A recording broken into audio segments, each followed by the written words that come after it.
first speaker today is Jan Kirsch from 350 SF. Jan is a medical doctor, also trained in public health.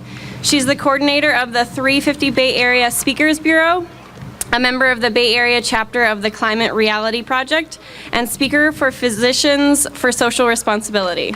Please welcome Jan.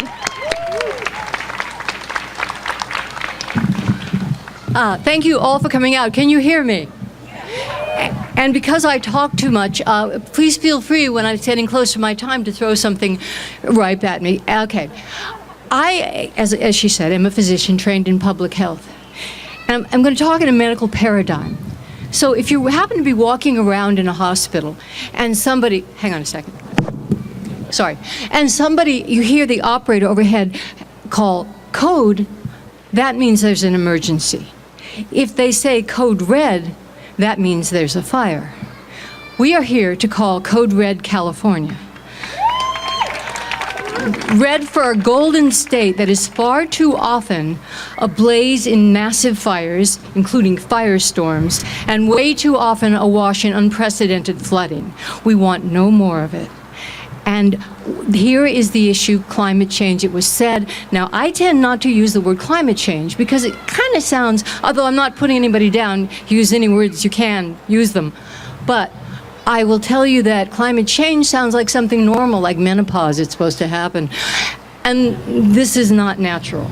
I like to use climate disruption, climate chaos, climate crisis. Those are good words. And let me just put it starkly. Climate chaos, climate disruption is the greatest public health threat that humankind has ever faced. It makes the bubonic plague look like a really, really bad rash. I mean, it's true that the bubonic plague took out, like, what, 50% of 14th century Europe, but climate change, if left unabated, will lead to the collapse of civilization and to the extinction of much of the natural world, including us. Now, that's not a great day for public health. I think we can agree on that.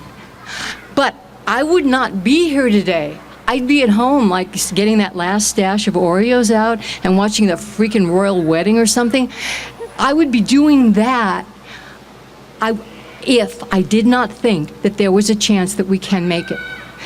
But I believe that chance is there, and it's within all of you, and there are people like you in small, in large, in medium groups around the world who are working at a local level to make the changes that need to burst upward toward all of our rulers, and we can do that starting locally. Let me talk now. Let's get medical. That's what was promised, right? The medical effects of climate change. Now, obviously, in California, we see climate disruption. We see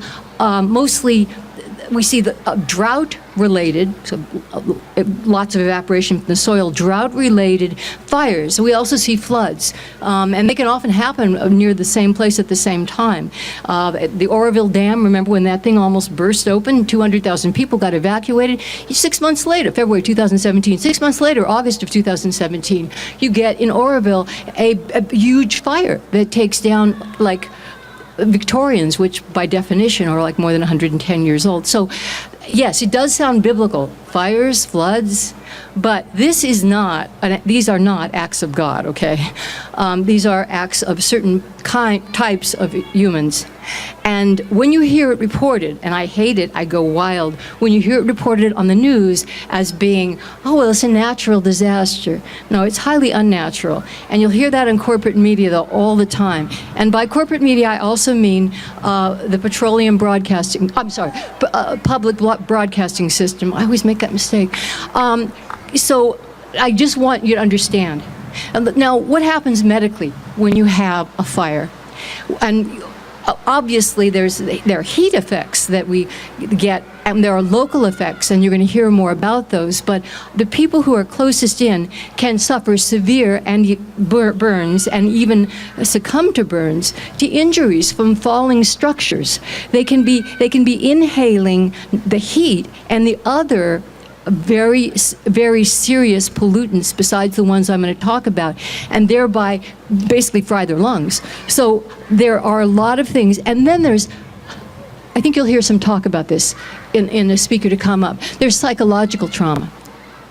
Now, the other thing, there are many pollutants I could talk about. I could talk from fossil fuels. I could talk about ozone, polyaromatic hydrocarbons, things that are low to the ground that can and do cost people millions of lives every year. But the one I'm going to focus on, because it's the most dangerous of all of them, is freaking invisible. How many know what fine particulate matter is? I kind of thought you might, but just to make it really clear.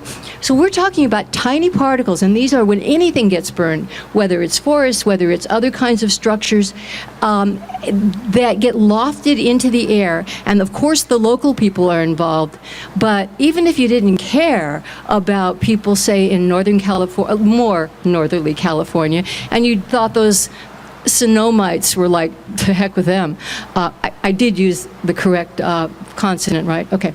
Let's say you didn't like them. Guess what? When there are fires that occur, these particles get lofted up into the air and end up in this area. Oh, and I'm running out of time already. What can they do? They can cause and exacerbate heart disease. They can cause and or exacerbate lung disease. They can cause permanent lung damage. They can cause stroke. They can cause cancer. And they've been strongly implicated in causing dementia. So these are very, very serious medical issues. They are indeed the stuff that nightmares are made of for a public health person. Now, keep in mind that we've had 1 million acres of California burnt last year. That's how bad the situation is. And what I want to do is give you, once again in the medical paradigm, give you some prescriptions. And the first prescription is number 1. You vote as if your life depends on it, because it does. And you support candidates and you support public officials, only those who vow to understand that this is an emergency and they have to act like it's an emergency. And if they don't, we will hold their feet to the fires, so to speak. Prescription number 2, join a group. There are many groups, and pick the one that you feel like you can work with the most. 350 Bay Area is good. All of the ones, the names that were mentioned today, are excellent groups to join. And then prescription 3 is follow your bliss. Look, if you're a person like me who when you walk by a computer, it crashes, don't say, I want to be the Sierra Club webmaster. Pick the thing you love to do. If you love to organize, if you love to fundraise, some people do. If you actually love to give speeches, to lobby, if you love to do art, if you love to sing, there is room for you in any of these groups. So follow your bliss. And as it says on most prescriptions, repeat, and also you can march. And there are times when you can do peaceful civil disobedience. I love it when the cuffs go on for a noble cause. It's a good feeling, actually. So the other thing you often find, not always, on a prescription is repeat as necessary. And what that means to me is be relentless. We have to save a planet that is graced by life, and only we can do it. We are now all doctors of our own destiny, and we can, because we must, heal ourselves. I wish us all good health. Thank you.